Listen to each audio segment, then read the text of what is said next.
আসসালামু আলাইকুম, welcome to Ayans cooking. যে যেখান থেকে আমার ভিডিও দেখছেন, আশা করি মহান আল্লাহর রহমতে সবাই ভালো আছেন। নতুন আরও একটি রান্না নিয়ে চলে আসলাম আপনাদের মাঝে। আজকের রেসিপি কাঁঠালের এঁচোড়। এটি সবজি সমৃদ্ধ খাবার। এই সবজির টেস্টটা অনেক বেশি। যারা সবজি পছন্দ করেন না তারাও এই সবজিটি একবার টেস্ট করলে এটির ফ্যান হয়ে যাবেন। চলুন রেসিপিতে ফিরে যাই। কাঁঠালের এঁচোড় রান্নার প্রধান উপকরণ হলো কাঁঠাল।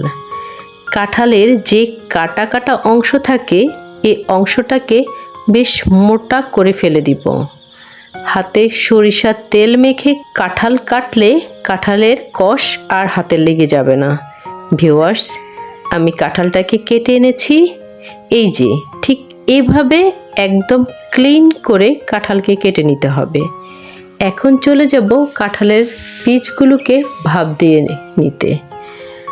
চুলায় প্যান বসিয়ে কাঁঠালের বীজগুলো দিয়ে এর সাথে দিয়ে দিব 1 চা চামচ লবণ, 1 চা চামচ হলুদ এবং 2 কাপ পানি।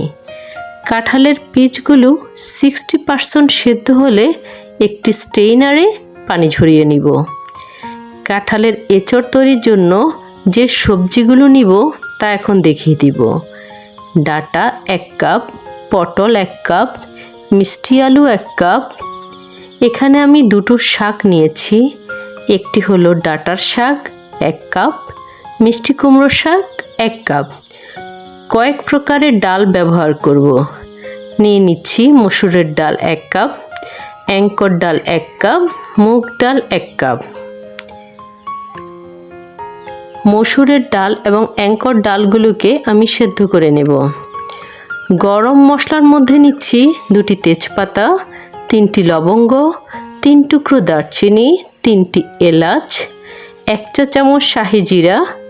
এর সাথে লাগবে 1 চা চামচ আদা বাটা, 1 চা চামচ রসুন বাটা, 1 টেবিল চামচ মরিচের গুঁড়ো, 1 টেবিল চামচ হলুদের গুঁড়ো এবং স্বাদ মতো লবণ।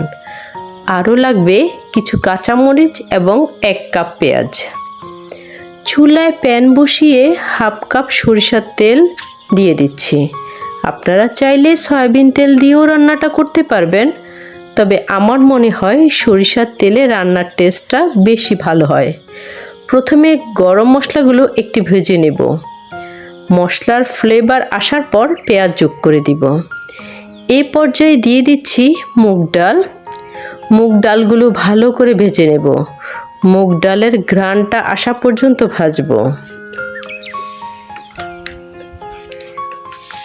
যোগ করব আদা বাটা এবং রসুন বাটা। কুমড়ো শাকের ডাঁটাগুলো দিয়ে দিব। যোগ করব হলুদ গুঁড়ো এবং স্বাদ মতো লবণ। মশলাটা যেন পুড়ে না যায় এজন্য একটু হালকা পানি দিয়ে দিব। মরিচের গুঁড়োটা যোগ করব। এই পর্যায়ে দিয়ে দিব কাঁঠালের বীজগুলো। একটু নেড়েচেড়ে দিব। এরপর দিয়ে দিব শাকগুলো। আমি সবজিগুলো হলুদ ও লবণ দিয়ে হাফ সেদ্ধ করে নিয়েছি। এখন এগুলো যোগ করে দিব। মসুরের ডাল ও বুটের ডালটাও সেদ্ধ করে নিয়েছি। এখন সেটাও দিয়ে দিব। ভিডিওটি বড় হয়ে যাবে এজন্য অফ স্ক্রিনে এগুলো সেদ্ধ করে নিয়েছি। ডালগুলো এতে দিয়ে দিচ্ছি। ঢাকনা দিয়ে একটু কষিয়ে নেব। কষানো হয়ে গেছে।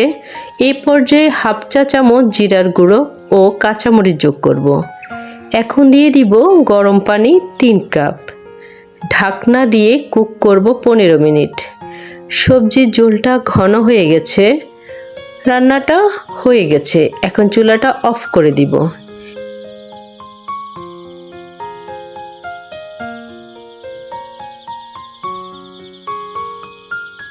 এই পর্যায়ে একটা ফোড়ন তৈরি করে নিব। তেলে শাহি জিরা ও কালো জিরা হালকা আঁচে ভেজে নেব। শাহি জিরা ও কালো জিরার খুব সুন্দর একটা অ্যারোমা বের হয়েছে।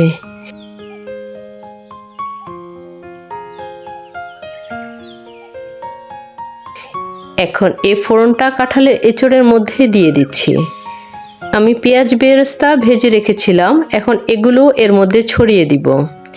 কাঁঠালের এঁচড় পুরোপুরি রেডি।